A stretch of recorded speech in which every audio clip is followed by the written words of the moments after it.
Welcome back to All About America's Team, and it is finally time for some playoff football. My name is Ray Nickens. This is Owen DeChico, and we have three special guests for episode 52. Mario powers up, Kelly K9 enjoying the show for the first time, the man with the best themed man cave in all the land, Mike, or as he's known on Twitter, MTag1993. Mike, welcome to the show. Give us a couple of things about yourself, and then also, who is your favorite all-time Dallas Cowboy? Yeah, no, I appreciate it. Again, Mike Tag, I always try and bring the hype, get things going. I got my Cowboys cave. This has been a lifelong, process. Some people say, how you do it, but it's been since I was a kid collecting all this stuff. And favorite Cowboy of all time, I got to go with Emmitt Smith because of the Super Bowl years. But, the Tony Dorsett was my favorite player growing up as a kid. I had the 33. They didn't have jerseys back then. We had T-shirts that had 33 on it. So that was about the best we could do growing up. But he made me a Cowboys fan. But Emmitt Smith is, he's everything to me because he helped get us those 3 Super Bowl championships.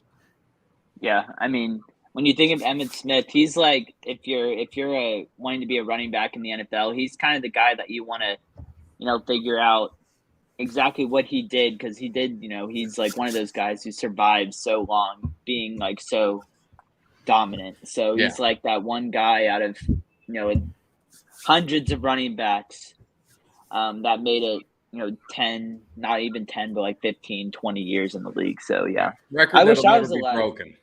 Yeah, I wish I was alive when Emmitt Smith was running. Damn, now you made me feel old. Yeah. But yeah, glad to have you on. Thanks for Kelly and Mario for also joining us for this kind of just playoff panel. It's kind of reminded me of Pardon the Interruption a little bit, so that just makes me a little happier. But Owen, I know you have some very special news for us before we dive in, so I'll let you get going on that. All right. Well, before the special news, Leighton Vander Esch, Jonathan Hankins, and Tyler Biadasz should be back, which will be much-needed reinforcements for this game. And also, we found out today that Sam Williams was issued a warrant to pay his fine, I guess, for the speeding ticket or whatever you want to call it. A lot of was going around was that it was an arrest warrant, but I'd assume that it's just at the end of the day a warrant to go pay it, and then he'll be fine. But as you all know, Dallas and people getting arrested have been synonymous for years. So just a bunch of it was a very hot topic on today's news. But that's basically it. Hopefully, Leighton Vander Esch is his second leading tackle in the team. Jonathan Hankins has, in my opinion, been a real help in the run defense, and then Tyler Biadasz, losing your center 75% into the season is definitely rough. So hopefully, with him coming back, it'll make the offense more fluid. But in y'all's opinion, what went wrong in Washington? I don't think there's a really another word to describe it, as though they just came out flat. It felt like they left their minds and their willingness to compete back in Arlington. From the get-go, they just no fire, no pop, at the line of scrimmage. Really no explosiveness the entire game. They just looked slow. They looked a beat later than the Commanders, and like they said, on the way home, watching the tape, they watch it on the plane, they watch it on the bus, and after that, burn it. And I think it's just one of those games where there's really no positives to take from it, aside from maybe Golston's 11 tackles. So it's not something you really see from a defensive end. But aside from that, just forget about that game. Week 18 never happened, and let's just move on to Tampa Bay.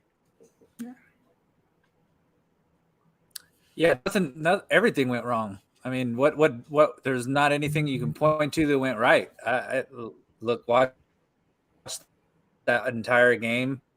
I didn't see anything that I thought went right. I mean, I couldn't look at one player on that team and think that or one particular unit, whether it's defense, special teams, or offense, it all looked like crap. And the play calling was bad, was vanilla. just everything that you can think of. Like, like Mario said, it's one of those games where it's a throwaway game. You don't want to see one of those games that late in the season. Those are typically the games you want to see, like, early in the season, or, maybe even at the midway point. I think that was what was so discouraging to most Cowboys fans, is seeing our team just not show with when the beginning of when that game started, everything was still on the line in that game. There was still the number one seed game, anything. What did? I mean, if Philly would have lost that showing up, I mean, it's just another example of the, we just seemed like we weren't ready for the moment, whatever you want to call it. But, hopefully it's something that they can bounce back from. Hopefully they're pissed off. And, I mean, you look at last year, we blew out the Eagles to end the season, and that didn't work out for us very well. So maybe this is what they need. Maybe this is the wake-up call to get this team coming in playing pissed off against Tampa Bay. Yeah. And just to echo that, I mean, I agree. And it sucks because really they've had two bad games. First game of the year, last game of the year. You hate to end the season that way. I'm of a mindset is I don't want them to burn that. I want to watch that, and I want to know the feeling that they had, because it was embarrassing. You had the opportunity to go in there and make a statement. Washington had nothing to play for. I give them credit. I give Washington credit. They fought, and they proved a lot of character. But we obviously didn't. And if you were going to run that game plan, you should have never had the starters in. They should have took them out at halftime. If that's your plan, when they got that touchdown, I was like, just pull them out. I mean, they're not with it. They're not looking to dominate, because you don't want to end the season like that. Because look what happened. All the haters are out there. Everyone's in full force. All the pressure of this wild card game, which I know we'll get into, it all shifted. It's all on Dallas. Here we go. Dallas is going to blow it. Everything is out, and they've allowed that to happen with that performance, and that's what's disappointing to me.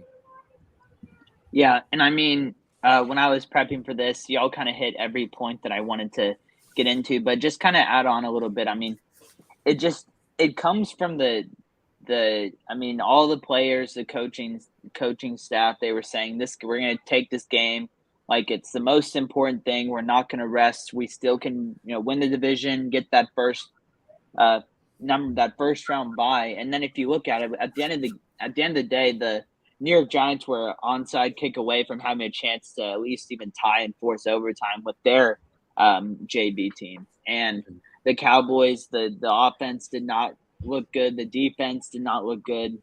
They just played. The special teams looked terrible too. I mean, Brett Maher missed an extra point. Brian Angler muffed a snap, and then they gave Washington two short fields, and then Dak throws another pick six, three out of his three pick sixes in the last four games, and we basically spotted them, I think, 17 points just by doing dumb things, which is typical Cowboys stuff. But I mean, something like with games like this makes me wonder what the team is hearing in the week coming into a game like that, because Dak's going to the podium saying this is we're taking this seriously. Mike McCarthy goes, we're taking this seriously, and then they go out there and play like they don't even care. And like you said, I don't even know why the starters were in there in the third quarter anyway, because at that point they were down 2 or 3 scores. They hadn't been able to get anything going. The 49ers were up big. The Eagles were up fairly big at that point. Like, why leave them out there for them to lose more confidence, not execute? And then they're coming out of that game. Dak plays one of his worst games of his career. The running game isn't doing anything. The wide receiver group wasn't great. Defense was terrible. So that's just a lot of negatives. Like you said, Mike, going into a playoff game where now all the pressure is now on us, and we have the negative baggage coming from the inside of the locker room and also the outside of the locker room. It was just a bunch of bad for Week 18. Yeah. Yeah, for sure. To go against what you said, Mike, I do think that it was good that McCarthy kept them out there. Obviously, looking back, no one was injured, so I guess that's a good thing. But I feel like if you take them out, kind of takes them away from how bad the game was. But if you keep Dak out there, I think it sets with them longer, which I think, like we talked about, just for them being angry going into the Tampa Bay game. I think that just being able to sit through a miserable loss was definitely a good thing. And obviously, like I said, if they got injured, then we'd be looking and Mike McCarthy would probably be fired by now. But that's what I thought. And in y'all's opinion, who deserves the lion's share of the blame for this game against Washington? I don't know that you can. I don't know that you can really give one person the blame. That's kind of hard for me to say, considering that everybody played like shit. I mean, if it was the offensive side of the ball, then I'd be like, okay, maybe it's Kellen Moore because of his play calling. Defensive side, I could put it maybe on Quinn for not having them ready. But I mean, all three units they played bad. So I mean, I don't really know how you can put it on one person more than another. I mean, I just thought I thought not one unit looked sharp. Nobody looked like they were ready to play that game. So for me, it's kind of hard to put it on one unit. I feel like that's the most complete team loss that I've seen in a long time by the Cowboys. I mean, because it was all phases of the game. So I mean, for me, it's kind of hard to just point to one person and say, yeah, that they get more blame than the other. I would say if somebody put a gun to my head, I'm going to say that, I feel like in these kind of moments that I feel like, and I've echoed this, echoed it during the game, echoed it after the game, Dak has to play better. He's the leader of the team. As the leader of the team, fair or not fair, the quarterback gets the lion's share of the blame. And when the quarterback's not playing well, the offense doesn't play well. When Dak's out there and he's clicking, he's in rhythm and he's hitting his receivers and he's going down there and he's pumping his fist, the rest of the team just kind of seems to feed off of that. Just the same way when Micah Parsons, starts eating up sacks, the rest of that defense is fired up. So he's the leader of the offense. They roll behind Dak. So, I mean, like I said, if I had to pick one person, I'm going to say it's Dak, just because I feel like he's got to play better. In those kind of moments when they're facing adversity, he's got to be the guy that they can all look to. For sure. I lay blame across the board, probably evenly between, it starts with players, but I think there was some sort of shift in the middle of the game. We talked earlier about how vanilla the game plan was. There was no motions. I didn't see any combo blocks. Seems like every first down we're just running right into the teeth of the defense. And maybe they decided, we're going to come in, we're going to win this game. And then the coaches saw how flat the players were playing, and did it turn into some sort of like punishment? Like, you guys are playing so much like shit, we're just going to leave you out there and we're going to call stupid plays and we're not going to put you in advantageous positions to win, and just go out there and grind it out. Because even the route concepts were just so simple, and we still saw a lot of that. Two receivers within 5 yards of each other. That makes no sense to me. I don't know what kind of routes they're running. They just didn't really look like they tried to take advantages of the fact that the Commanders had backup players out there. And the one that gets me the most, and I hate this, man, and it's been years, is why do these rookie and backup quarterbacks look like veterans when they play us all the time?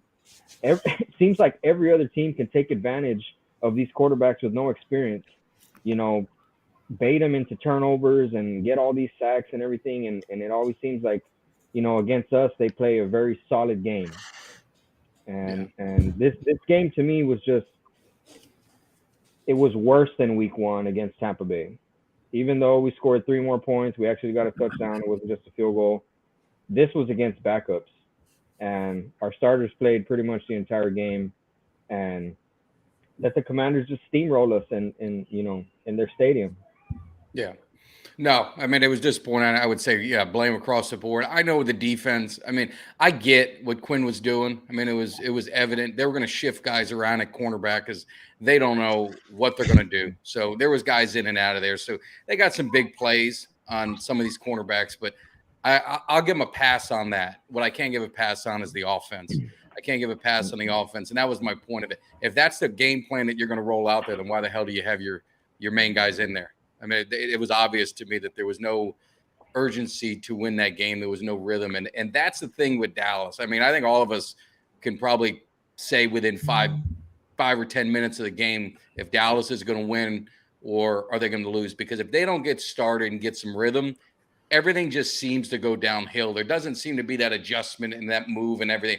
It snowballs into a big problem. I mean, we saw it in a few other games, and thankfully it hasn't been a lot. And that's why I try and ease some people's mind is this was bad.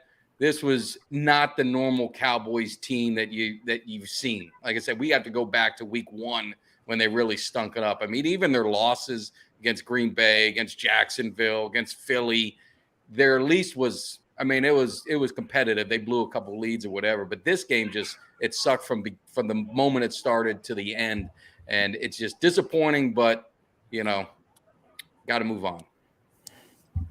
Yeah, I mean, kind of what I said before. I mean, everyone kind of hit it. Everyone played bad. All 3 phases of the game of the team played bad. But to answer the question posed, I'm going to put it on the head coach because it's on the head coach, the coaching staff, get the players ready to play, get the players in the best chance to succeed.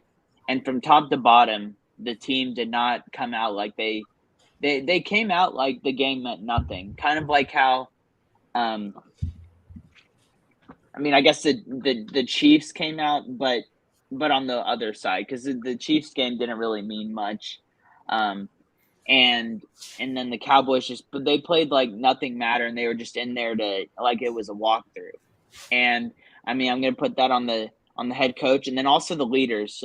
Dak Prescott of the offense, going to the press into your press conference before the game, saying like this is very important. We're going to take this seriously, and then having one of your worst games as a pro is not a good sign. And then of course Micah Parsons, the leader of the defense. That front 7 has not been very good the last 7 weeks, and it's with the secondary that's banged up, people shuffling in and out at corner.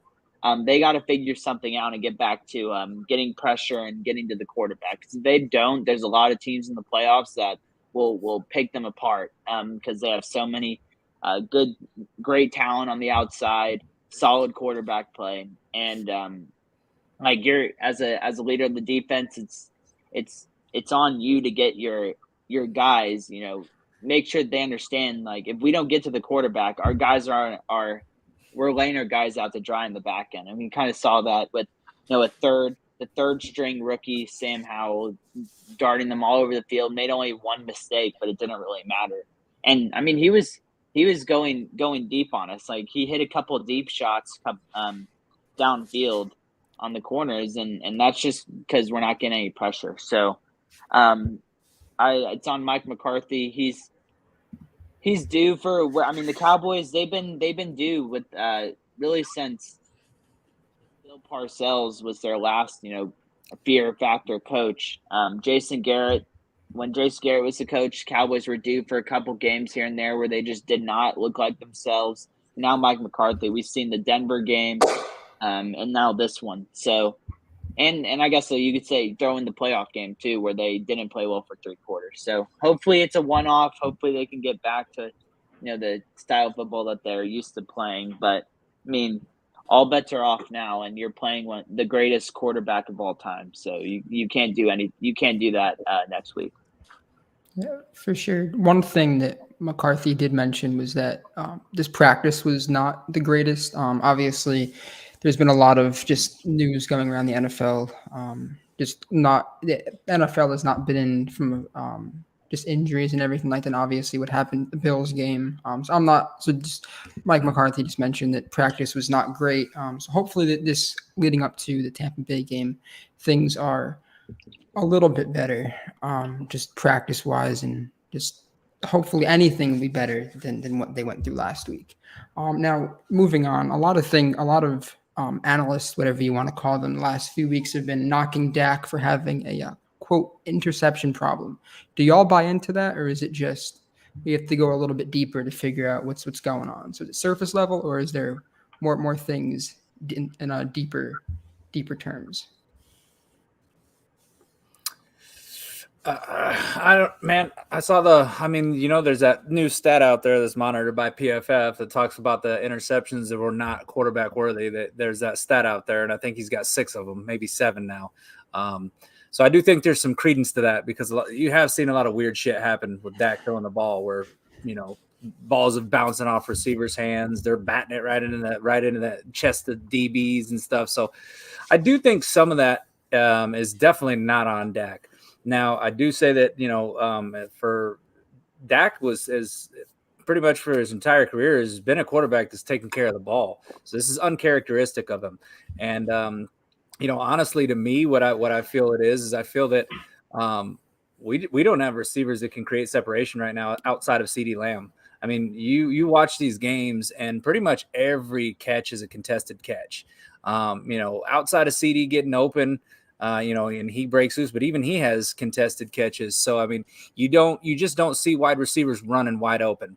Unfortunately, we tend to see that on the other side. If you're the opposing team, you tend to see wide receivers that are just running down the field, and you're like nobody in 10 yards of them. You're like, what the hell happened? We don't get that. So I think that's part of it too. I think Dak has to fit it into tighter windows. I think he's had to take more chances, be more aggressive, because if the run game's not working, they put it on him to throw the ball, and you don't have separation. That ball better be, on the money, because if it's not, or the play last week where they run 2 plays in a row, that just, stuff like that doesn't help either. So, play calling, the lack of separation.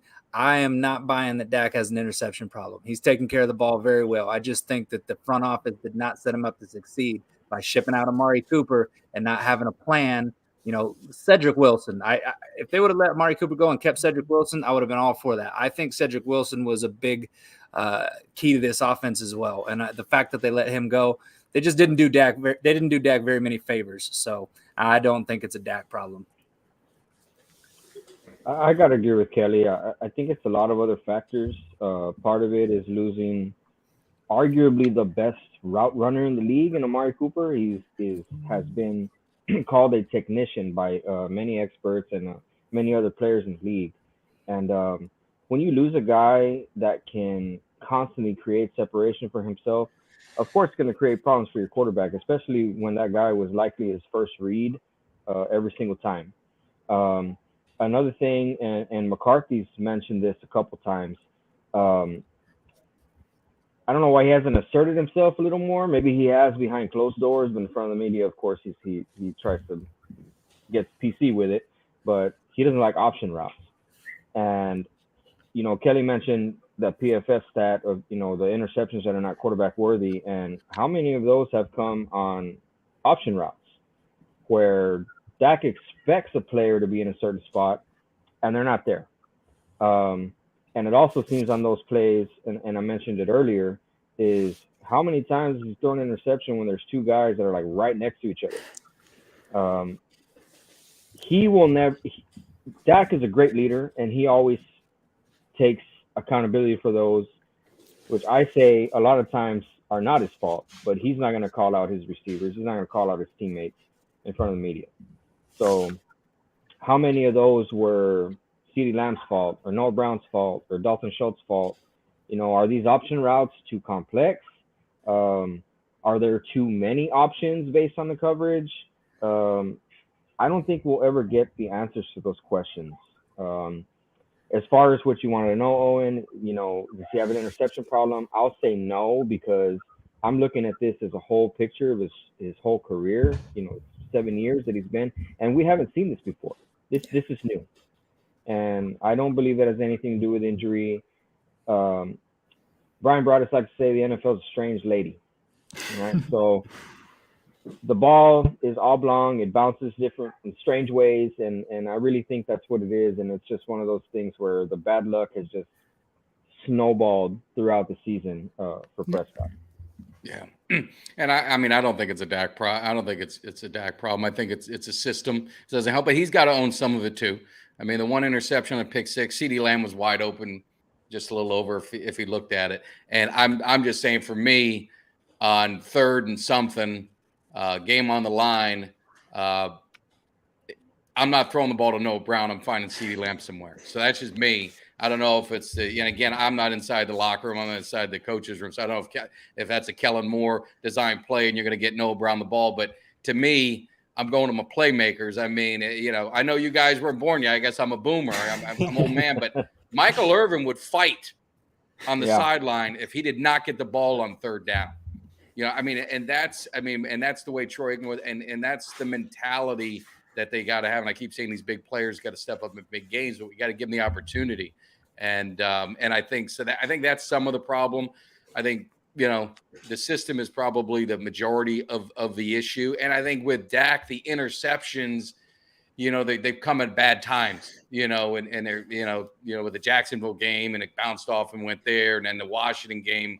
And then obviously the Philly pick six is on national TV. Because if you look at it, I think Mahomes has 14 picks. And I know Dak's played more games, but some of these guys have a lot of interceptions. So it happens. It's not characteristic of him by any stretch if you look at his career. So I'm not that concerned about it. I wasn't as concerned until I saw the play in Washington. And then I'm like, dude, that's on you, man. What the hell's going on?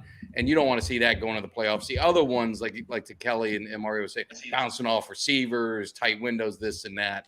But the one in Washington, man, God, that was bad. Yeah. Yeah, I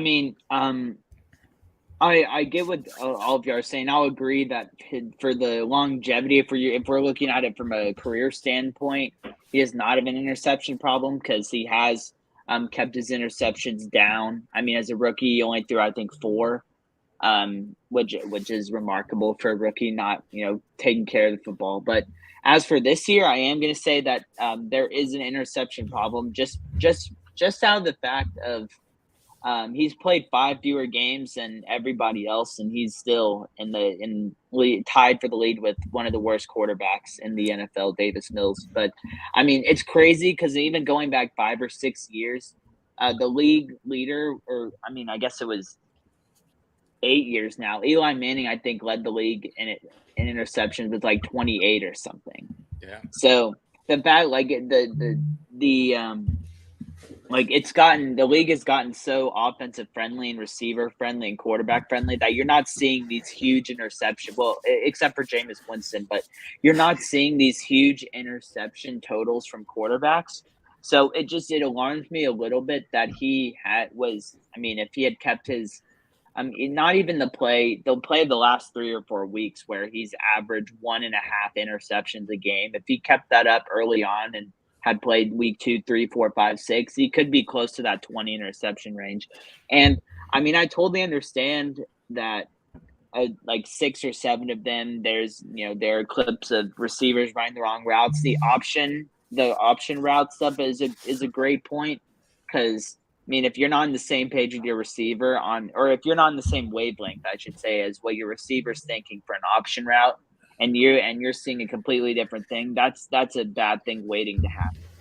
But even I'm just going at the last 3 or 4 weeks, throwing the Jacksonville interception out, he's still given the opposing team spotted them 14 points just by throwing pick sixes. And you go back to the Houston game.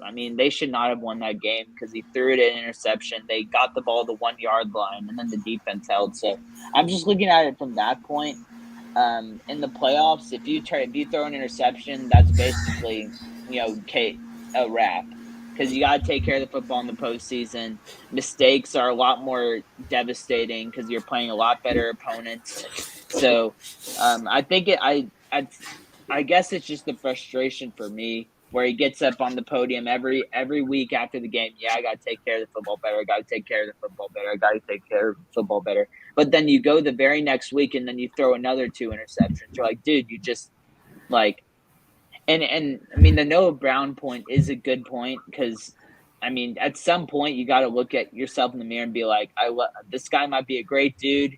We might have fun playing Call of Duty or whatever they do together when they're not on the practice field. But I'm turning the ball over a lot more frequently, throwing him the ball than I am other people. So you got to even if he's your first read, maybe look the other way. Maybe you try and find your best receiver, CeeDee Lamb, who is really sprouted into a very solid wide receiver in Amari Cooper's absence. So hopefully they go a different direction next week. Look for CeeDee Lamb more, maybe leave Noah Brown as a decoy. And who knows, maybe all this film of Dak throwing the ball has been this huge setup. And I know this is wishful thinking, but a huge setup where people are going on looking in the film and like, hey, he's looking at Noah Brown a lot. We should move more people over. And then all of a sudden, Dak gives CeeDee Lamb 20 targets. But I mean, I think it's an interception problem for the sake of it's now playoff time, and he's throwing to the other team at such a high rate. To whereas if he keeps doing that, the Cowboys are not going to make it very far. Well, if the trend of interception leaders last year goes to this year, then I'm more than okay. Dak can throw as many interceptions as he wants. But Ray, you just stole the point about CeeDee Lamb. Last year, there was a lot of criticism for CeeDee Lamb not emerging as that wide receiver one. And in my opinion, this year has been obviously his best year. But in y'all's opinion, has he cemented himself as the number one wide receiver on the Cowboys and the top 10-ish wide receiver around the league? Easily, hands down. I think so. Yeah. Hands down for me. He's got 107, 1359, 9 touchdowns when Dak Prescott missed 5 games. Yeah. I think he's a lot closer to the Diggs, Jefferson, Devontae than he is to the receivers a little lower than that. I think he could be a lot more effective if Kellen Moore didn't have this system where everybody's equal across the board and he doesn't know how to scheme his best players open, because that's what we've seen. You know, he's had this huge year, but and we've seen hints of it. You know, he's finally going in motion. He's finally, previous years he just gets lined up on the outside, one-on-one in the corner. You know, he has to try to make the sideline his friend, or he doesn't get open. Like, now he's actually being used the way he was being used in college in Oklahoma, which made him dynamic and made him a first-round pick in the first place. So hopefully this continues moving forward. But as far as is he a wide receiver one, there's no doubt. Yeah, absolutely. I mean, and that's because, in my opinion, he's doing all this without a really solid number 2. And I know people will talk about Michael Gallup, but I mean, Michael Gallup has not really been. I mean, he hasn't really shown up in a lot of these games. I mean, I don't know how many games I've watched where I'm like, damn, is Michael Gallup even out there? Like, I mean, there's not a lot of plays where you can think, oh, Michael Gallup kind of took over the game because they were doubling up on CD. I mean, so he's doing all this without other wide receivers to take the focus off of him. So, that also has to be brought to attention. And, and I agree, with Mario. I mean, they have gotten a little bit more creative with CD, but I don't think Kellen Moore utilizes him. I mean, you look at the games when they got him in motion, when he's motioning across the line or he's lining up in the slot and they're moving him. They've only had a couple of games where he's really done that. And when he's done that, he's went off. I mean, absolutely just went off and destroyed defenses. And I look at it almost like Sean McVay figured out how to use Cooper Kupp. Everybody knows Cooper Kupp's going to get the ball. Everybody knows they're going to go to him at least, probably 10 to 15 times a game, and they can't stop it. They can't stop it because he's that talented, and they move him all over the field, and they make sure that the defense doesn't know where he's lining up. They're moving him all around. Moore does not do enough of that. And, CeeDee Lamb, absolutely, though, number 1. Yeah, no, without a doubt. And I mean, you think about it, his rookie season, that was the year, right? Dak got hurt. My memory's right.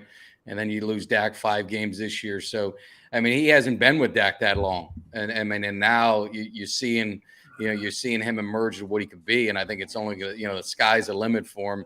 And, and to Kelly's point, Marty's point, they got to get him the ball. I mean, that's what I keep saying. You got to feed the playmaker. He needs to get involved early. You've got to get them in rhythm. You see these receivers, they got to get involved early, get in rhythm, and then they can take it over. But, when they've done it, they've been very successful. And I just think they continue to do it. I think not having, if you want to call a legit number 2, that doesn't help. I mean, Dalton Schultz is probably what you'd consider the second option. Yeah. Gallup coming off that injury, it's just kind of taking a lot more time to get him going. T.Y. Hilton obviously being a great signing, for them. And I think really, Amari Cooper, you can go back to it. I don't want to look back on it, but Could have been, that's probably a mistake. I think maybe they were banking on Tolbert being a little bit more than what he was. They've kind of always Cowboys have always relied on a lot of rookies, and they've been very fortunate that a lot of these rookies have been able to be instant impact kind of guys at different rounds. But I think Tolbert probably, that made the Cooper, trade look even worse. I will never trust the Cowboys again when they say that a rookie wide receiver is NFL ready. Yeah. I won't. He hasn't even suited up since he lined up off sides, which is, and like we talked about, Amari Cooper's replacement, James Washington, is now a Giant. So it was, I wish that they would have given Jalen Tolbert a little bit more playing time. But hopefully this will be his red shirt year, and he'll be a better player next year. Yeah. Yeah, I don't have very much else to say other just to kind of say basically the same thing. He's a wide receiver one on this team, and one of the only positive from the Amari Cooper trade that a lot of fans take is the fact that CeeDee Lamb has really blossomed and really taken advantage of being that number one guy. And I mean, I did look at his stats coming into this. He's had 3 100-yard games in his last 4, so he's peaking at the right time. And this is the time that you want to do, and that's even with a lot of his targets going to Noah Brown or Dalton Schultz. I do wish he did get the ball more, because if you look at his stat sheet going into I think it was week 15, he was averaging 70 yards a contest, and then he had the 3 explosion games. So if you take those away, just cut them in half, he's sitting around the I think it's Amon St. Brown's, the Devonta Smiths, the and then just a little bit under Jalen Waddle. So I like that Dak kind of woke up and like, hey, maybe I should, or Kellen Moore, hey, maybe we should get CeeDee Lamb involved a little more. And so it's like all of y'all said, you got to get your playmakers in rhythm early. You got to get them confident, get a little bit of swag. And this playoff game, it's so important to get CeeDee Lamb involved early, because in week 1 he got the ball thrown his way 12 times and only caught it twice. So if we have that happen again, it's not going to bode well. But as for this conversation, CeeDee Lamb's a wide receiver 1, and hopefully he can build on this season with a little bit of help coming in the draft or through the free agency. Yeah, for sure. Hopefully Gallup in his contract after next year, they can get rid of him, but hopefully he can play his way into some more guaranteed money with a full off season and everything like that. Now heading into what we're all excited for, the Tampa game. Out of any positional group, which position are y'all most worried about heading into Monday night? For me, I'm more worried about the secondary. I know in the first week that the Cowboys played the Bucs actually ran the ball very well. Fournette had like 127 yards in that game. Didn't seem like we had any answer for him. But as of late, they haven't been running the ball very well. That offensive line's not run blocking like they were against the Cowboys. It seemed like after that game, they just really kind of started falling off. So that offensive line is struggling a lot. But for me, it's the DBs, because without a run game and them, if they can't establish a run, that means that Brady's going to be throwing the ball around. And this secondary, has shown some propensity to give up big plays on the back end. I mean, they did it last week to a guy that that was a third stringer making his first ever start.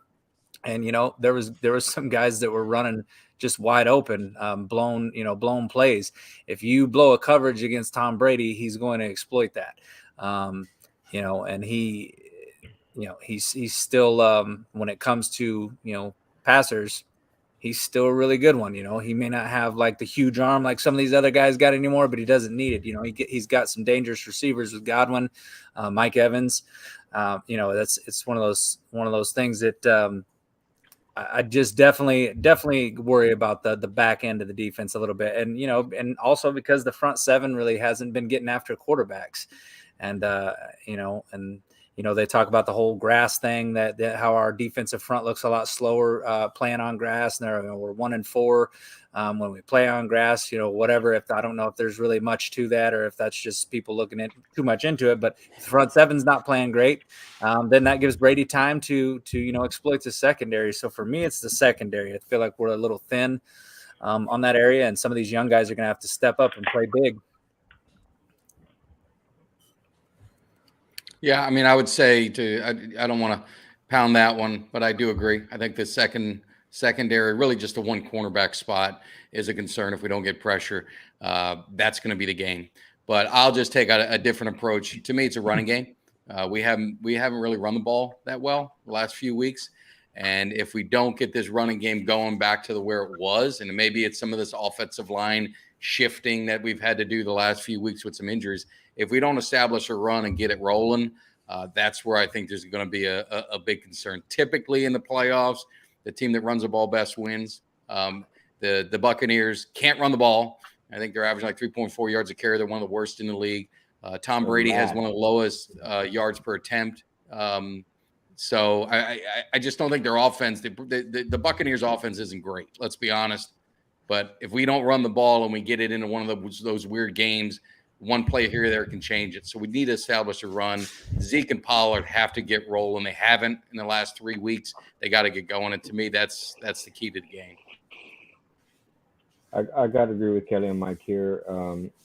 To me, looking at the Buccaneers offense this season, it's historically low in many categories for a Tom Brady led offense. They're only averaging 18.6 points per game. That's like 25th in the league. They're rushing, they're dead last at like 76 yards a game. So to me, the only way that the Bucs offense can hurt us is through Tom Brady's arm.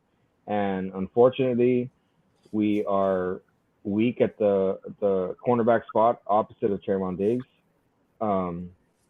So for me, it's all going to come down to what is happening in that cornerback 2 spot. Nashawn Wright has shown some improvement. They gave Kelvin Joseph a chance. He just was not it, man. He was just, he was like lost out there. And I tweeted this the other day, but I think I don't think Trayvon Diggs should travel with Mike Evans. And the only reason for that is because I think Godwin is just as lethal. They're 2 tall, big, long receivers who have speed, who can beat you up the sideline or can use their bodies to block out defenders across the middle of the field. And for me, just leave Diggs on his side, and whoever lines up over there, oh well. He's going to have to delete his side of the field, probably play the best game of his life, and then so we can rotate coverage to help out whoever's lined up on the cornerback 2 spot over there, which Nashawn Wright probably start the game, but I'm hoping that the veteran savvy of Xavier Rhodes can come in and hold up for long enough for our front seven to get to Tom Brady. So for me, I'm more concerned about that cornerback 2 spot. And whatever happens there, I think dictates what kind of game the Buccaneers have on offense. Yeah, I mean, all of you guys make great points on the secondary and the run game, of course. I do think that the area that gives me the most concern though is that front seven. And I have a couple of for 2 reasons. One, the rush defense. I know it has looked a lot better, but as of ending the season, it's 7th worst in yards. I'm giving up 4.5 yards per rush.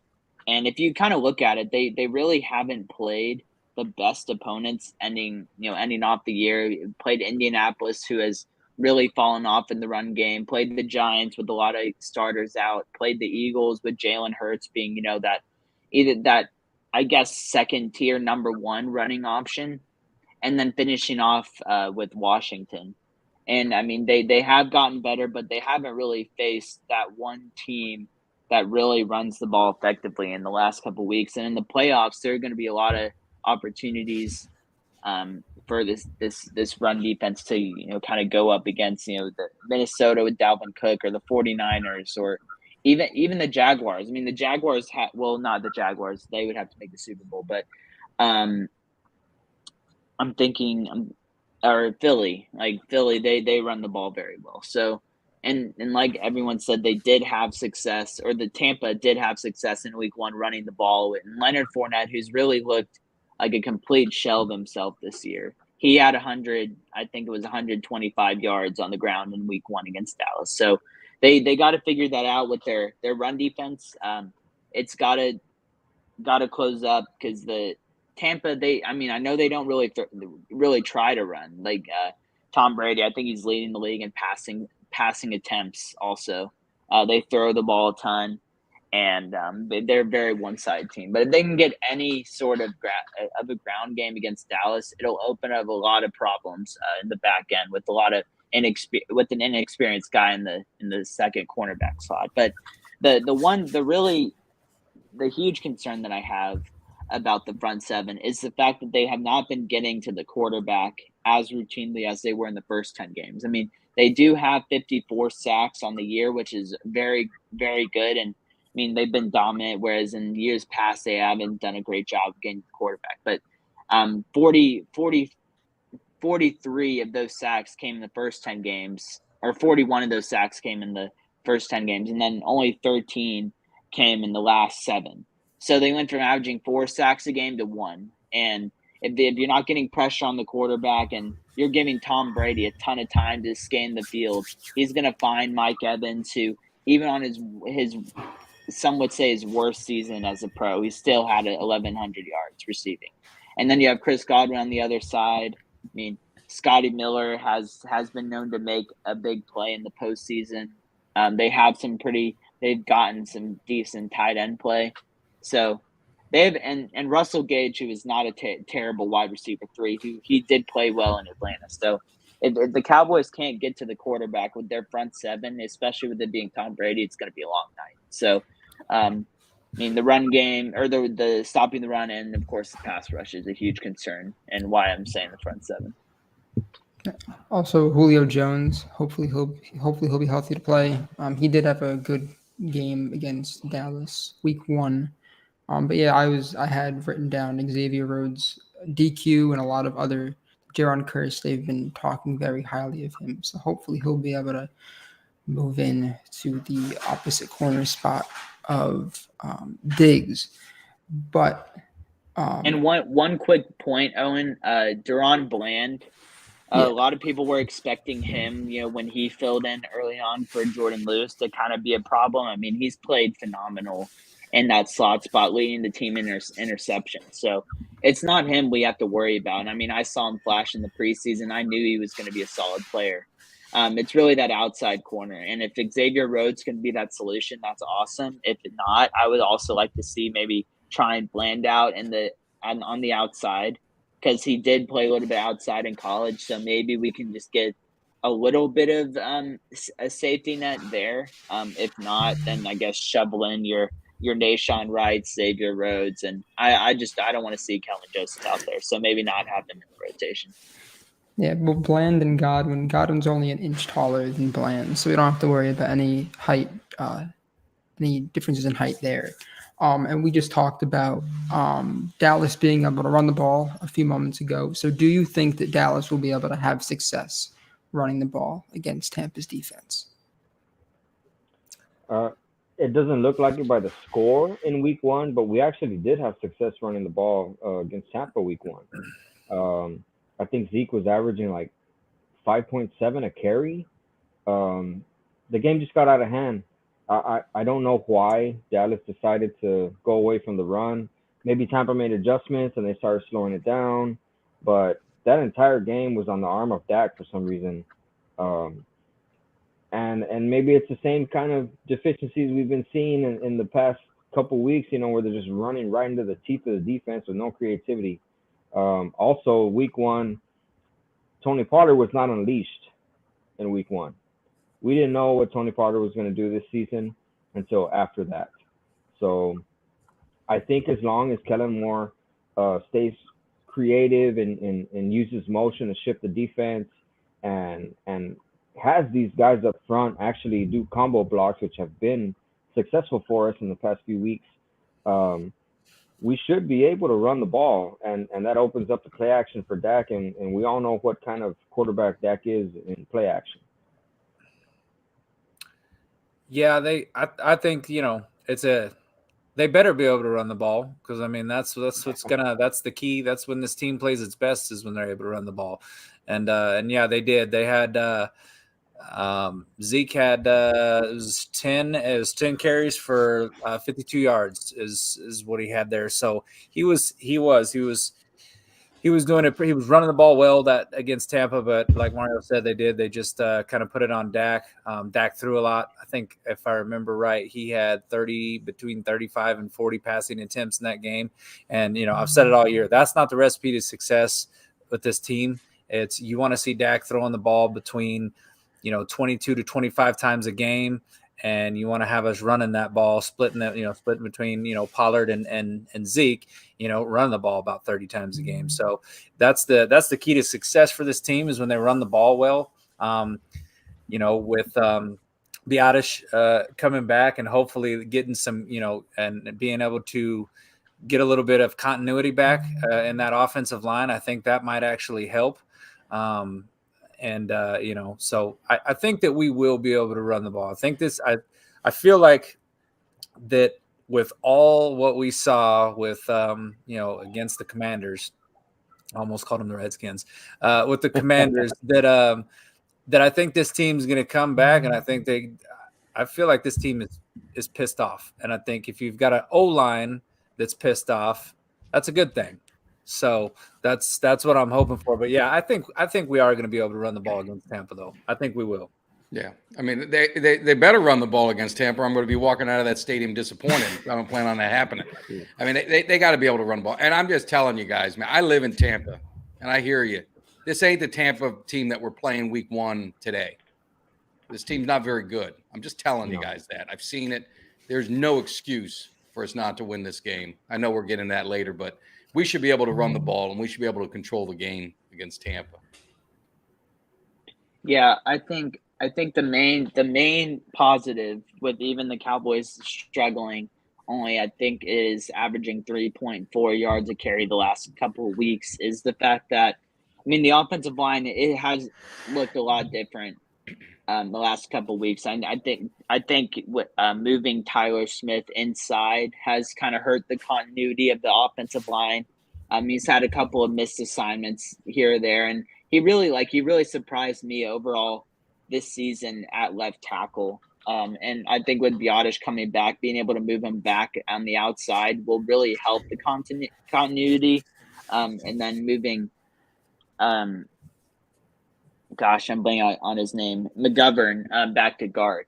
But I think the Cowboys will be able to run the ball. What's really bothered me the last couple of weeks is Tony Pollard is such an electric runner. The fact that they're running, I've seen so many plays, and every time it really frustrates me. Zeke does not have the speed that he had when he came in the league, and they consistently try and get Zeke going on outside runs or toss plays. I'm just like, he's not going to get to the edge. I don't know why you think he can. He's not going to.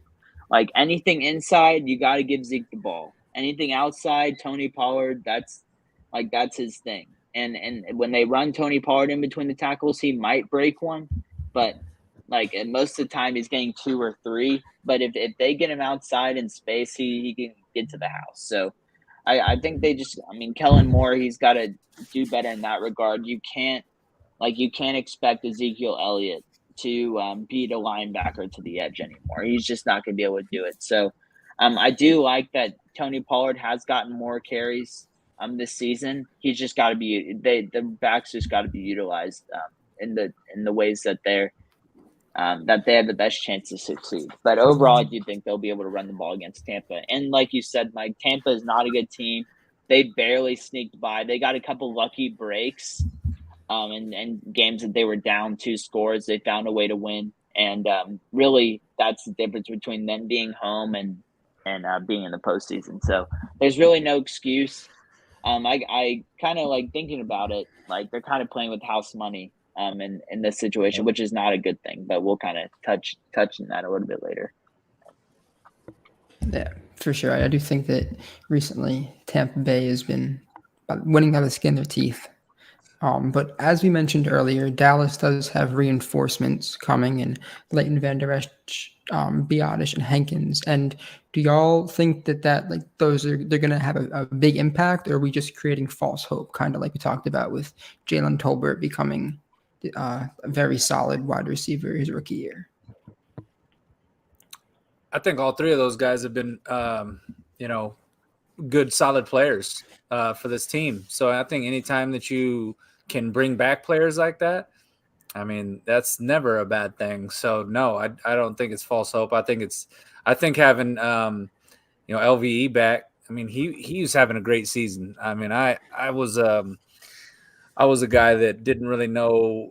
I kind of thought LVE might be a guy that might get cut.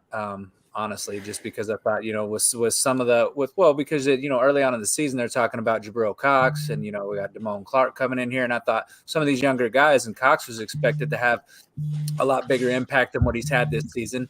I thought that LVE could be one of those guys that they might part ways with him because he's had some injury issues and different things of that nature, But I mean, his play has been nothing but solid. So getting a guy back him on defense that is flying around the ball, making tackles. Hankins has been solid. When we got him, I remember everybody saying, "Well, that guy's washed up. He's not going to help you any." But I mean, he's been a space eater up in the middle. So I mean, yeah, it's getting those guys back, and then Biotish adding continuity to the offensive line. I absolutely think that it's a great thing that all three of those guys are going to be back, and I'm looking forward to seeing them back in uniform and on the field on Sundays or Monday. I got to agree with Kelly there. LVE is having an outstanding season, and I don't think many of us expected that.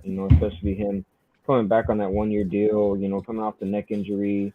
You got to think about that gets into a player's psyche, right? I mean, you're a linebacker, you're out there, you're hitting, you're leading with your helmet, and you got a neck injury that could potentially end your career. I don't think any of us expected what we got from him this season. And if it weren't for probably the time that he's lost due to injury, he'd probably be the team leader in tackles. He's looking fast out there. He's looking instinctive. He's looking to be, he's the wolf hunter again that he was in his Pro Bowl rookie season.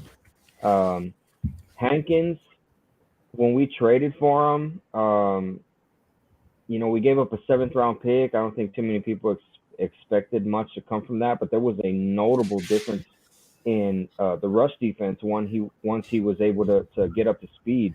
So being without him the past few weeks, it's really hurt us. And he might be one of the biggest factors as to why the front seven hasn't been getting to the quarterback. So it's going to be great to see him back in the fold. And as far as Biotish goes, I got to eat crow, man, because I was one of those guys in the offseason, like, Biotish is garbage. He's too small. These defensive tackles eat him up.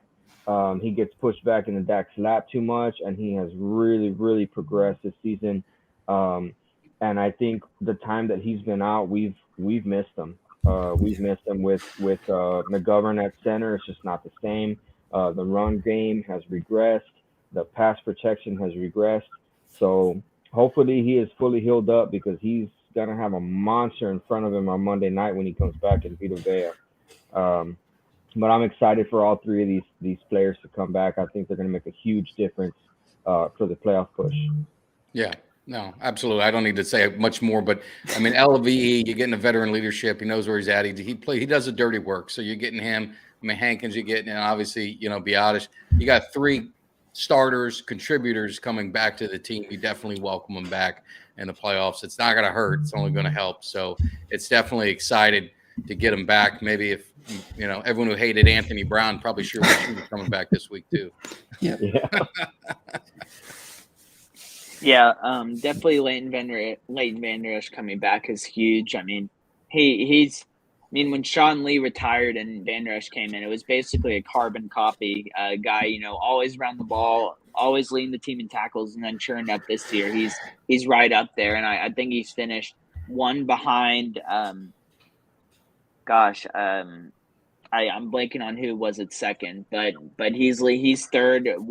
He's only one behind second place, and he missed 3 games. So he's really kind of had a resurgence of his career. And then of course the continuity with getting your starting center back is huge. Yeah, I mean, I in the off season I was like, I mean, he's only been there for a year, so like give him another season. You can't always have Travis Fredericks coming in there season number 1 and being the best center in football, and he's turned into a very solid center, and I think he's going to be in Dallas for a while and kind of being that one piece that kind of anchors the offensive line with Zach Martin being kind of on the tail end, and also Tyron Smith. So getting him back is huge. And then Jonathan Hankins, like he's been solid, and just even to get that another body in the front 7, because I know the Cowboys have been very big the last couple of years of shuffling people in and out of there to keep everyone fresh, and then just getting a veteran back in there is going to help for sure. And I mean, I'm with all of y'all. We need all the help we can get coming into the playoffs, because this is where everything's on the line. So it's good that we got some people back. Yeah, for sure. Leighton Van Der Esch, I remember getting a jersey of his rookie year, and then obviously with all the injuries. So I'm glad to see.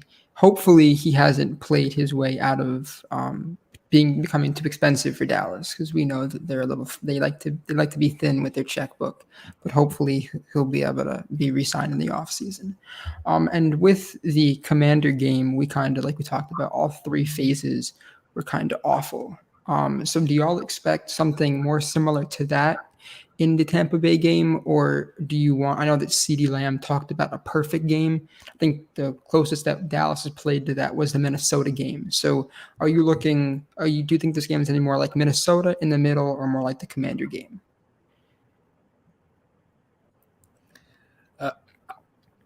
Go ahead, Mario. I'll let you go. I'll follow.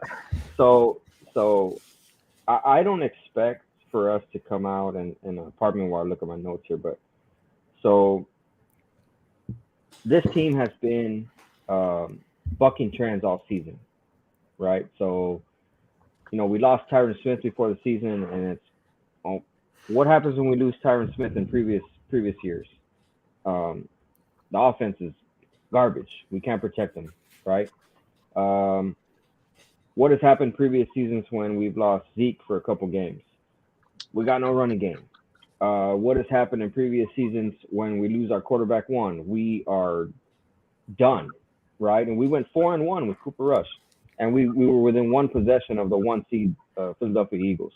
So what I'm trying to get at here is this season is completely different, and there's 5 losses this season. Cowboys went 12-5, but there has not been consecutive losses at all.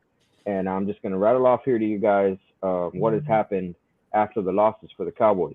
So we lost to the Bucks. Next week, with a backup quarterback, we beat the AFC 3 seed Bengals at home. Lost to the Eagles, came back in Dak's first game back from injury, and knocked off a very, very tough Dan Campbell-led Lions team. Lost to the Packers, came back, beat the brakes off the Minnesota Vikings, the 3 seed in the NFC, 40-3 in their place. Lost to the Jags, came back the next week and put up 40 points against a Philadelphia team who claimed to have one of the top defenses in the NFL. Now we lost to Washington, and now we're headed into Tampa Bay. So this team has shown a lot of resolve after losses, and I expect to see that Monday night. I expect to see them come back focused. They're going to be ready to play. It's not going to be anything like Washington at all. And I'm not going to say it's, they're going to come back and win by 37 points in the playoffs over a Tom Brady-led team. But it's going to be a lot closer to that Minnesota game than what it is to that Commanders game. So my answer here will kind of hedge into your next question that I know is coming up in the show here. So I'm going to say that they're gonna play a good game, and I'm gonna say that it's gonna be. I feel like it's gonna be closer to the Vikings game, and the reason I think that is because, and probably not many people saw me coming out and saying this after my post game rant after the Commanders game, because I was ready to burn it down, but the reason I say that though is because the world is crumbling down around the Cowboys right now, and I mean, and not internally. I'm talking about outside, and I know that they hear it. I know Dak Prescott's heard all about the interceptions that I know he's hearing that. I know that the defense is hearing about how they're hearing all this noise about how this team is done. How can they compete with anybody in the playoffs? Don't matter that it's Tampa Bay. How are they gonna? They're one and done again. It's just the same Cowboys team, and I think that at what point when you are as an organization, there is a point in every organization where a switch flips. It happened in the 90s when the Cowboys were kind of they were always kind of they were hedging on it, but they couldn't get past the Niners, and then eventually that team, the switch flipped for that young team. And it took, all it took was that 92 season. And then boom, this team was, is juggernaut. They were on the precipice of it. And I feel like this Cowboys team was close to it last year. And I feel like they went to that Niners game, they got embarrassed. And I think this team's got a lot of pride, and I think they've got some guys on this team that are angry, and I think they're going to show up in Tampa Bay, and I fully expect this team to show up. And I think from start to finish, I think this is going to be a game where they're going to assert their dominance, and I don't think there's going to be any question marks after this game that this is a team that people got to worry about. Yeah, no, I mean, I echo it. I don't know what, on the Vikings level or which one would be, but I'm just saying there's no excuse for this team to lose Monday night. And if they lose, you might see me do something, pull a Kelly. I might have to do that if they lose. That's how angry I'd be. This Tampa Bay team, and I hear Tom Brady, they don't belong on the same field. If you line it up, they do not belong on the same field with Dallas. I'm just being honest. We should win the game. I don't know if we're going to dominate and beat them 40-3, but we should be comfortably ahead. It shouldn't be any doubt going in the fourth quarter that we should be able to move the ball against them. But their offense should not, even with our cornerback situation. And I hear what you're saying about the front seven. The one thing I'll say is, yeah, they're not getting the sacks, but I mean, Philadelphia, their quarterback threw the ball away about 10 times to avoid sacks. Tom Brady does the same. Tom Brady I think he's been sacked 20 times this year. I think it's the lowest in the NFL, one of the lowest. They're not going to get a lot of sacks on Tom Brady, but what they need to do is they need to get at him and get him happy feet and create pressure and just make him antsy and dump the ball off or get rid of it to do whatever he does. But this team should dominate. They should beat Tampa. They're a better team. No excuse. Pressure's privilege. We hear it from Dak. Well, here they got all the pressure on them. I mean, I'm some schlub, and I know you guys get it too. I got Raider fans talking noise to me, telling me that we're one and done. They were one and done in the first week of the season, but they're coming after. I mean, every team is coming after us, right? So imagine we're just some guys on Twitter and social media. These players are hearing it. There's got to be a sense of pride. There's got to be a sense of urgency, and there's got to be some anger, about what's going on there. All these talking heads just continually disrespecting this team. It's time for them to put up or shut up, and that's just being real. And I expect them to do it. Yeah, I'm with all you guys. I don't see the Cowboys playing as bad of a game as they played last week.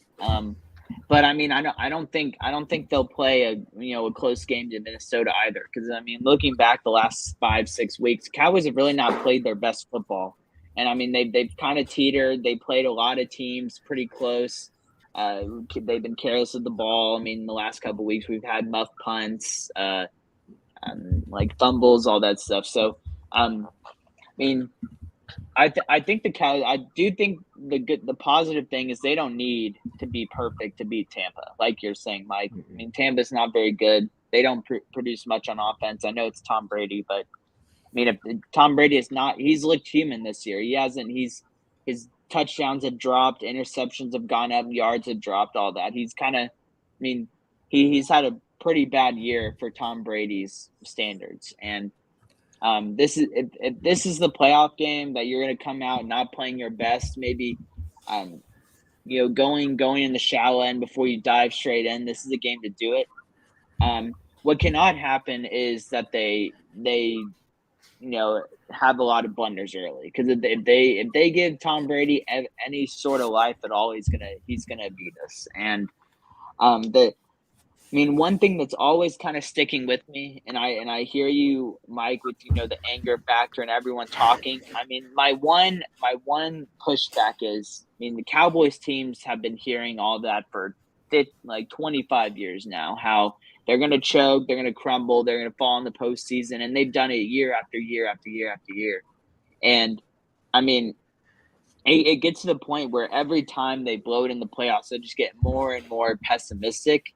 And I've gotten to the point a little bit where, gosh, it's January. We've had a rough December, even though we've won a ton. We haven't had a lot of consistent games. We've only had one really great game this year against Minnesota, where all three phases clicked. The Philly game was great, but the defense gave up 34 points and the Eagles had 4 turnovers. So, I want to hop on the train and be like, hoorah, this is the year. But it's just everything is pointing to another collapse. But I don't think it's going to come against Tampa. But I do think that a lot of the Cowboys, they got to send a message. And if they have a mediocre game at Tampa, I don't have much confidence in them in the second round if they are going up against the 49ers or a Philly team. The one thing that all of y'all have mentioned is just how Tampa's team is it's not a great team. So in a world, if Dallas were to lose to this team, is this the worst loss in recent history, regular season, just a loss in general? If they lose to Tampa Bay, it's not going to be it. I don't know if it'll be the worst loss. It kind of depends on how it goes down. If they went out there and they got if they got blown out, they get beat by double digits by Tampa Bay, then yeah, probably so. But they've had some pretty bad losses and some heartbreakers. I can't go on naming them. We'd be here all night.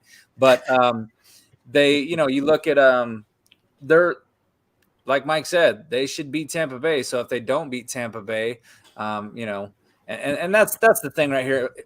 I don't really give a shit what anybody says about the Cowboys when it comes down to it. But here's the double-edged sword on that. If they beat Tampa Bay and we go in there, we roll over, and they'll be like, well, that Tampa Bay game wasn't very good. But right now, what everybody's saying, and all I'm hearing, is that you're going up against the GOAT. You're going up against the GOAT, right? But if we beat Tampa Bay, it's going to be, well, that was not a very good Tampa Bay team. So they're in really a no-win situation. They've got to go in there. They got to go in there and they got to win that game, get the first game out of the way. So yeah, you don't want to lose to Tampa Bay, but I don't think it's about Tampa Bay, period. I think it's just that this Cowboys team, fans, everybody, we're past this point. We don't want to see this one and done shit no more. We got to get past it. So win this game and shut everybody up, and let's take care of business, and then we'll worry about next week. Yeah, no, without a doubt. They lose this game, there's going to be problems. That's the reality of it. I don't care. Jerry can say whatever he wants, and I don't blame McCarthy. I blame Jerry. You hand him Kellen Moore. That wasn't his choice. But anyway, it would be one of the worst losses that I can remember. And I hear you, Ray, But let's just be real for a minute. You're talking Dallas had one solid. Dallas put 50 up. I watched them put 33 up in one quarter against the team. Dallas has had plenty of good wins. They beat a Cincinnati team with a backup quarterback. They beat the Rams week 3 right after that on the road. That was a Super Bowl champ that wasn't as dysfunctional as it were. Dallas, I can throw 5 games where Dallas looked like one of the top teams in the league. You could say top 5. There ain't one game that you can tell me the Buccaneers were a top 5 team. That's where I'm saying there is no excuse. Tampa hasn't played a good game all year. Yeah, they haven't. They haven't played a game where you said, "God damn, man, this team's going to be trouble." That's why I say there's no excuse for this team to lose, and that's why it would be a big disappointment. Now maybe I'm setting myself up we end up losing the game, I'm going to hear it even more, but I don't care. I'm going to be confident going into the game. And I think what this game is going to do is, if they handle that business, all that pressure, all that thing is going to get off of their backs. And then you might see them, hey, maybe they start rolling. We'll see. And you're right, Mike. There's no excuse to lose this game for the Cowboys. You know, you're in your second consecutive season of 12 wins. Buccaneers are only in this playoffs because of the way the NFL does the seeding. You know, they're a sub 500 team. They have not played a good game. They have bad losses against Carolina, Pittsburgh, Cleveland. They're just not a good team, and the only reason that there's any sort of fear being struck in the Cowboys nation right now is because their quarterback is Tom Brady. But, you know, like I mentioned earlier, this is one of the worst seasons that he has had in his career. And I mean, can we really fault him for that, being 45 years old? You know, he's at the tail end. He's his lowest QBR since the early 2000s. It's his lowest touchdown total. His highest interception total in a few years. I mean, this team is just not very good, and they're in here because of the rules of the playoff seeding, basically. There are other teams that got left out of the playoffs that should have been in over Tampa Bay, but it is what it is. But there's no excuse for Dallas to lose this game, and if we do lose this game, AT&T Stadium might be burned down, guys, because put Jimmy Johnson in the Ring of Honor then the next day. Get this that's a problem. You know what? I believe in karma, Mike, and I think that's a problem, man. Is you know, Jimmy being left out? I think it's created this kind of aura over the organization, and they're not going to get over that hump until that happens. But yeah, you know, that's a whole other conspiracy theory to go into. But, you know, there's no reason Cowboys shouldn't win this game. Tampa Bay has not been very good in many aspects of football, and Cowboys have 12 wins. Buccaneers have 8.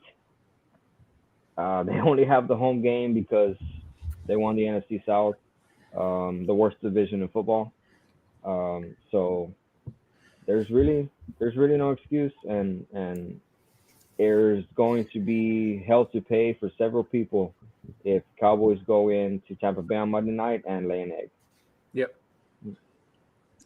Yeah, I'm with you, Mario. I think the first thing that needs to happen if the Cowboys blow it in Tampa is, I mean, Jerry. I mean, I know I don't really trust Jerry to make a right decision when it comes to football related things, but he's got to take a hard look at the coaching staff, because at the end of the day, I mean, Dallas has had loads of really, really good players coming in these last 25 years, and they had. You know, they had a really solid quarterback in Tony Romo, another solid quarterback in Dak, and they've done a pretty good job of surrounding both quarterbacks with talent on offense, other than maybe this year with Dak, with Noah Brown. But I mean, this is the last couple of years has really been one of the times that I can remember where their defense is really formidable and a problem for opposing teams. And at some point, the window shrinks with having all these guys. I mean, Trayvon Diggs, a contract for him is coming up. Micah Parsons going to want huge money. You got a ton of guys, you know, coming up that are going to want to get paid. And the longer you continue to blow these great chances of having, and I mean, the NFC is as wide open as it's been in a long time. I mean, Aaron Rodgers isn't there. Tom Brady's not playing well. 49ers have a third string last pick in the draft starting at quarterback. And then you have Kirk Cousins in Minnesota. And then, of course, Philly with the inexperienced quarterback making I believe, his second playoff start. So, I mean, the NFC is wide open for the Cowboys to take advantage of. And if they blow this game, then Jerry's going to have to take a long look at the coaching staff. Some players' jobs are going to be on the line. They're going to have to think about a lot of, you know, short-term and long-term futures of the team. And, yeah, I mean, that's all I really have to say. I mean, the Cowboys have to win this game. They just have to win this game. And they can't continue to blow these, you know, great chances. They've had so many in the last 25 years that it's got to stop at some point. And this is the best time to turn it around. Yeah, for sure. And all the Noah Brown talk, I'm interested in an alternate reality where he doesn't have such an amazing offseason because he, at least in my opinion, was just known as a run blocking wide receiver and was always way down on the depth chart. So I wonder if in that alternate reality, if we would have seen more of Jalen Tolbert or just anyone, which is something to, not like we said, another good offseason talk. Now, next, if y'all could give me what you think the score prediction is going to be, plus just a few names that you think are going to have a big game.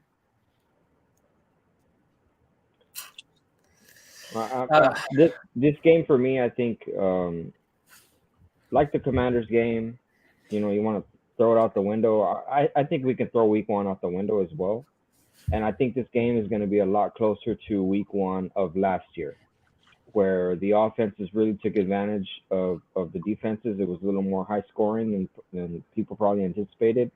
Tampa Bay ended up coming out with the win, 31-29 on the last second field goal from Suckup.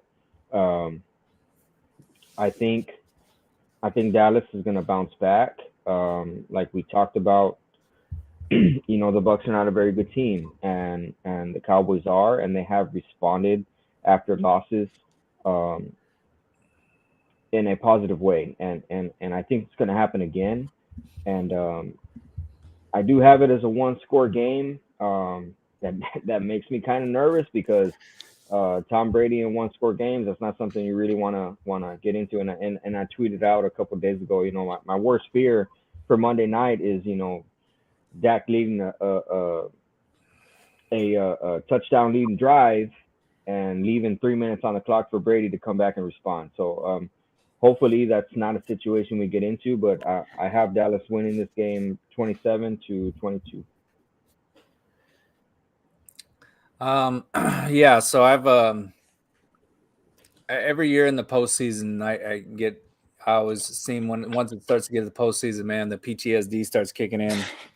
I get a little bit nervous and stuff, and I've looked over years past, and I thought about the Commanders game, how I wasn't really happy with how they ended things, but overall, I look kind of back like, I took a step back from it as the week went on. We're halfway through the week now, and I thought about what Mike said, and I looked back at some games, and I thought, this team has shown explosive capabilities on offense. This team has shown that they can have a defense that can be very dominant, and if they can show up on all three phases of the game, you can see, like what Mike said, in one quarter, they put up, 30 plus points on the Colts and just pulled away in that game, and asserted dominance like good football teams do, against the Vikings, one of the top tiered seeds in the NFC.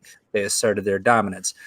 I fully expect, I think that this team hasn't been playing. It wasn't playing the greatest maybe down the stretch, but I think you want to get you maybe want to play your best ball going into it, but I think you want to get your ugly shit out of the way too. And I think I fully believe right now, as we sit here today, that I think that team has done that, and I think that they have they've got some guys on this team. Michael Parsons talking about we need to look in the mirror. You've got a J-Ron Curse that's holding the defense accountable as well. You've got a guy like Dak. I like what he said about the interception thing, saying it won't happen again. I know he's talked about getting these interceptions to go away, but he knows, like any other in the postseason, it's got to stop. So with that being said, man, I'm going to take the Cowboys 42-20. I think it's going to be the Zeke and Pollard show. I think that they're going to combine this team. I think is going to rush for, I'm going to say 175 yards. And I actually am going to say that Turpin's going to take one back to the house. Yeah, I'm writing all this stuff down, by the way, just to see if I want it on record, man. I've fully come back. I've did a complete 180 from Sunday. And I'm playoff ready. I'm ready to do this. Shoot, man, I like that. That's even more optimistic than me. I had a 31-24, Tampa getting maybe a late score, but I think Dallas controls the game. That being said, I had a dream last night that we lost, so I'm hopefully it was a nightmare. It happens though. It happens all the time. Whenever it gets close to the game, I start to overthink and stuff, thinking about the game. I fall asleep with podcasts going on in in my ears. So maybe that's a cause of it because so much negativity. But I think Dallas wins 31-24. And it's like I said, stars got to show up. So I expect Dak, CD, Pollard, Zeke. I expect the stars, Parsons. The stars have to show up. This is where they earn their money. If Noah Brown's leading the team in receiving, it's going to be a problem. We're going to lose. You know what I mean? These guys have got to step up in big games. Like Michael Irvin said, Santana Moss, and I love the big-time players step up in big games. That's what has to happen. These guys have to step it up. But I think they do. And I think Dallas wins. And I think we all leave the stadium happy. I think a lot of pressure's off our back. I think it shuts the media up just for a few days, and then they'll come up with whoever we play. If it's the 49ers, they're going to replay the playoff game over and over again. If it's the Philly game, they'll conveniently show the game that Dak didn't play. Won't show the other game. We know how the story is going to be written, but we'll enjoy it after that victory for sure. Yeah, I'll be honest. Before we started recording, I have in my notes Tampa winning 26-21, but I changed my mind mid-show. I picked Dallas all year, and knowing our Owen and I, we have a weekly score prediction tally, and I mean Owen's picked against the Cowboys so many times, I'm and tanking for a draft it shows. I've trusted the Cowboys a lot more this year than I have in past years, so I'm not going to pick against them just because they're playing Tom Brady. I was about to fall into that trap, but I'm switching it. I have Dallas 26-21. I do think it will be relatively low scoring. I think it will be similar to week 1 in the sense that Tampa, like both teams kind of struggle to get in the end zone early on, but I think what shifts is that Dallas is going to eventually pull away at the end just because they have so much more talent than Tampa does. Maybe that is what the Tom Brady or a fumble or an interception or something like that. Something uncharacteristic of Tom Brady in postseason games. But like we've all said, he has not looked the same this year. So I'm going Dallas 26-21. I'm going to bet on them at least one more time, and hopefully it doesn't come back to hurt me later on. I got Dallas 31, Tampa Bay 17. And who I think of a big game, Micah Parsons. Earlier today, the All-Pro voting came out, and Micah was none too pleased with how that went out. And they also mentioned, I think the NFL posted talking about if we were going to see Tyreek Hill, Micah Parsons sprint at the Pro Bowl. And Micah said, I'll be at the bowl. I won't be able to make it. So if he's confident, I'll put my faith in a confident Micah Parsons for him to take the game over. And he did have a big game week 1. And their tackles aren't 100% healthy. And Micah Parsons, 50% of Micah is still one of the better edge rushers in the league. So yeah. I'll put my faith in him. And to finalize the show, regardless of a win or loss, or for both, I guess, how do you think a win or a loss would impact the future of the Cowboys? And are there any other points that y'all want to make before we wrap up? I think if they lose, then there's changes in Dallas because, like you guys alluded to earlier, this team's too talented to be going one and done. They're too talented to lose to a Tampa Bay in the first round. They just are. And when you've got that kind of talent, Jerry knows. He's talked about it. He's talked about how wanting to win a Super Bowl, how bad he wants to win a Super Bowl. He knows his opportunity to witness a Super Bowl. It gets smaller by the day. And I don't think you can stand pat on that. I think the fact that they've been able to win double-digit seasons 2 years in a row shows that this team has got the talent to do it. They've got the talent to compete with some of the best. Can't accept a first-round loss. You get a first-round loss, you got to make a change. And whether that's getting rid of Kellen Moore and saying, hey, let's scrap this offense, get a different offensive coordinator. Honestly, I mean, I may be in the minority. I like Mike McCarthy. I think he's a good coach. I think he's got the right attitude for this team. And I like him as a head coach, so I'd hate to see him go, but absolutely there's going to be coaching changes one way or another if we lose in the first round. Yeah, like I mentioned earlier, a loss would be the apocalypse of Cowboys Nation, man. Like things would fall apart. We would hear nothing but negative until September next year. And a win, I think, would instill a sense of confidence that we haven't had in this team for a few years. Um, the last playoff win we had was back against Seattle, that home game back in 2018, I believe, 18 or 19.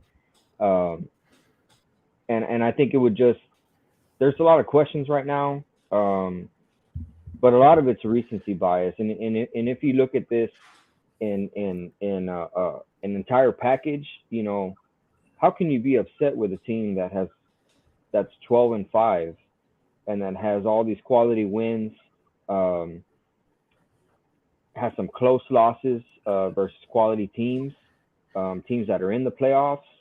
Um, I think that Week 18 stinker against the Commanders has really just put this attitude in Cowboys Nation that, oh my God, we're a bad team, which is not the case. Cowboys are a great team, and they need to come out against Tampa Bay and play well to instill a little bit of confidence. Not, I mean, as fans, we don't matter, right? I mean, what can we say? Like Mike said earlier, we're just people. We're just people on social media. We're just people on Twitter. But I think a win against Tom Brady on the road would instill this sense of confidence into that locker room to move forward into the divisional round, into the championship game, and into the Super Bowl. So that's what I'm looking forward to. Yeah. Yeah, I mean, I've said a loss is going to be devastating, and there's going to be some problems. Heads are going to roll. It just would be unacceptable, and we'd never hear the end of it. We'd never hear the end of it from anybody. So, so I'm not looking forward to that. But a win, I think, to what you said is NFC's wide open. There's no team. I mean, we're 1 of 7. If we can win, we're 1 of 4 teams. And you look at those 4 teams, whoever's going to be left, and there may be a sneaky team that pulls an upset. Maybe the Giants pull an upset against Minnesota or something. Yeah. I mean, it's wide open. And I think the confidence the Cowboys would have would be, tremendous. I mean, you're either going to go against a Philly team that you're very familiar with, that you've played well against, both games. It's a toss-up. Or you go against a 49er team that's very physical, could be a problem. But to your point that you mentioned earlier, they've got a rookie quarterback. I mean, let's see how he does in the playoffs with the bright lights on him and the pressure. So it's wide open. I think they just got to get over this hump. They got to get over this hump. If they don't, it's going to be a problem. If they do, I think this team could just, the sky's the limit. They could take off from there. Yeah, I think definitely going back to what I said before, if they lose this game, then Jerry's going to have to take everyone's mentioned, got to take a look at the coaching staff. And I mean, he said, I think it was 2 off seasons ago, he said, there's not a amount for a check that I would not cash in order to win another Super Bowl. And I think he's got to eventually, if Dallas does blow this game, he's got to kind of put his money where his mouth is. And if that's going out and signing a top tier free agent, putting a lot of money in them, then that's going to have to happen. That's, spending that draft pick to get Sean Payton in the room and maybe taking his hands off the steering wheel a little bit, let Sean Payton run the show, let him integrate his philosophy, his culture, his play calling style, and just kind of go from there, then he's got to do that as well. And I mean, Dallas hasn't made it to the NFC Championship game in a long time, since before me and Owen were alive. So, I mean, if they got to get over the hump in the wild card. They got to get to the divisional round, and then, like we all said, there's a lot of teams in the divisional round that Dallas has a great shot at getting past. And it's not like years past where they go in. I mean, I remember back, one of the first playoff games that I vividly remember was that 2009 playoff game against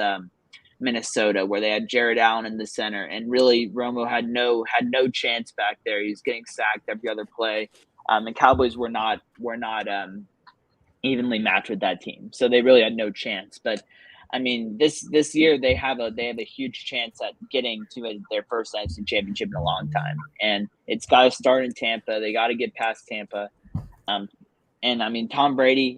That's all I've been hearing is Tom Brady's undefeated against Dallas. Well, he had great Patriots teams, and the teams he had last year where they were loaded. This team early on, they were.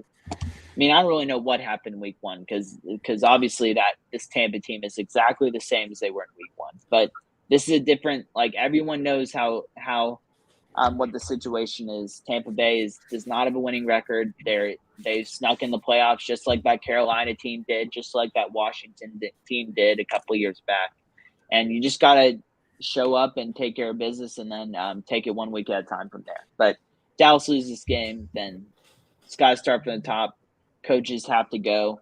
I don't really like the idea of bringing another offensive coordinator because we've seen it's a lot harder for an offense for Dak to learn a new scheme, for the offense to learn a new scheme.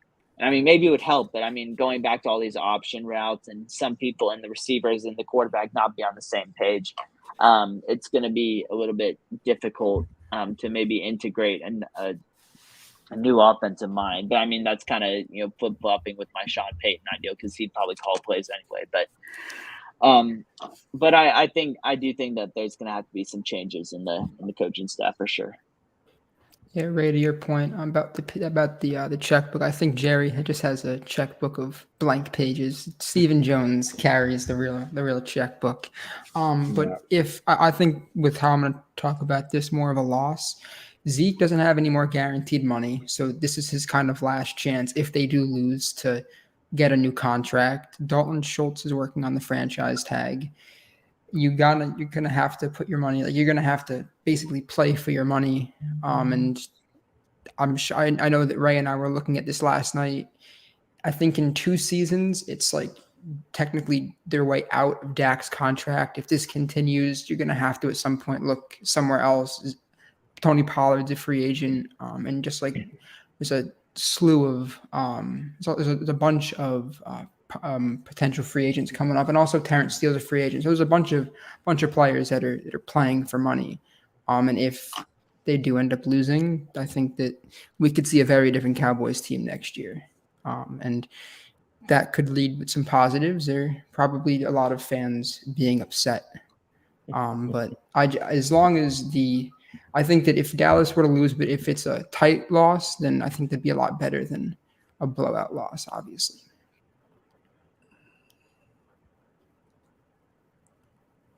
No loss. I don't want to hear any more losses. Losses around here. We're all going to be positive. Yes. Like we talked about with Kelly before the Christmas Eve game. I'm just looking forward to his a happy post game video.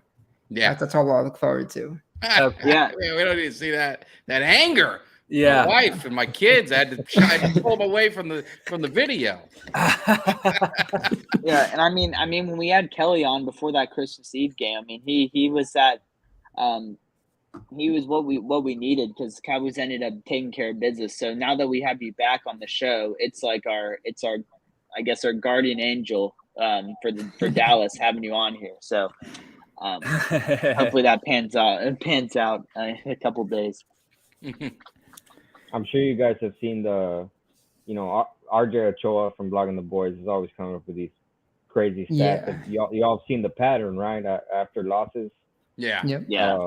So I mean, I look forward to after the Commanders' loss, it shows that if the pattern continues, it's 4 straight wins, which would mean a Super Bowl win. So we're hoping for that. Take any stat that's in our favor because they only bring up the negative stats. They always bring up the negative stat. They never bring up the positive ones. Right. Yeah. I'll take all of the positive that I can get. Yeah. Like we mentioned in the beginning with running the ball, it's gotten so bad that Blogging the Boys has an actual like first down run tracker that I check with every now and then, and it's hilarious because my live TV is a few seconds behind, so all I see is another run, and I'm like, well, at least they're. But yeah, who knows? Well, Kellen Moore again. He's Panthers want him. Everyone wants him, so we'll see what that happens. Yeah. And Dan Quinn, the Broncos might take him, but I think giving Russell Wilson a defensive-minded head coach would be a very bad decision. So we'll see what happens. Absolutely. But thank you all for joining us. It's been great to talk with be able to talk Cowboys football with all y'all. Yeah, man. Thanks for having me on. Thanks for having all of us on. This was fun. Yeah, I appreciate it, man. It was a good time for sure. It's been a lot of fun. I guess on a lot of podcasts. It's the first time I've been on with Mike and with Kelly, and it's good to see two of the Cowboys Twitter greats coming on with him in a podcast. So I had a lot of fun tonight. No, definitely do it again. Yeah, for sure. If they keep up the wins, you might have to be here this time next week. So clear your schedules. I've already told my job, no traveling for the month. Can't do anything. I'm not going anywhere. I'm not taking a chance of getting sick and missing anything. I got to make sure I'm focused at home and ready to roll. I'm expecting a long playoff run. Hopefully I don't beat my words. Yes, sir. Of course. Yeah, I mean, for me, I've just really enjoyed looking behind you, Mike, at all your jerseys, all your photos, all that. I envy all of that. So it's been fun.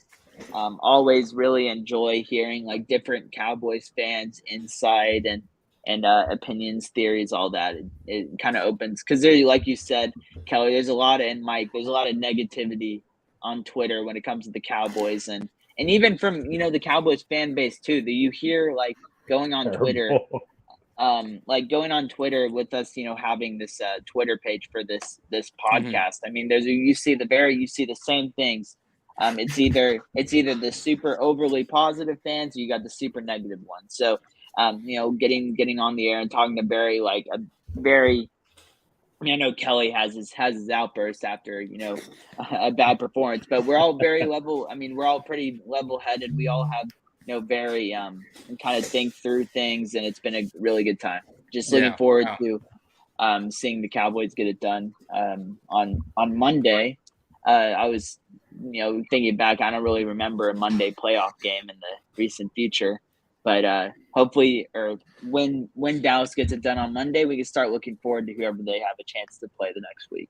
No, absolutely. A Monday game is good because the players that I mentioned a few times were able to be healthy, but it's also bad because then they have one less day unless they do something weird with the schedules. Right. Yeah. Well, we can't do anything about that. All we got to do, like I said earlier, win this week, and next week will take care of itself, man. Let's just get this one out the way.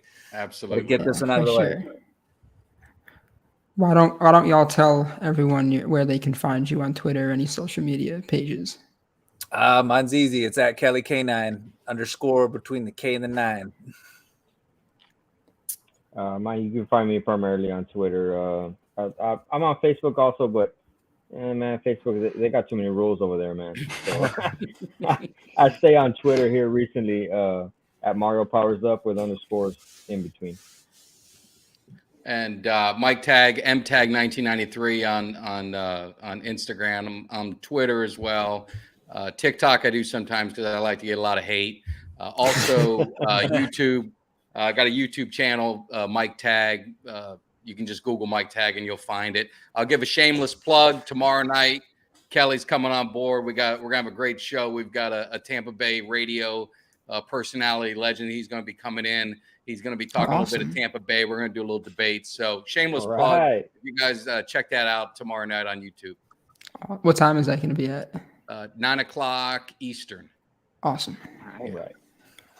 All right. Well, and you can find us, this podcast, or our Twitter page, America's Team, capital P, capital C.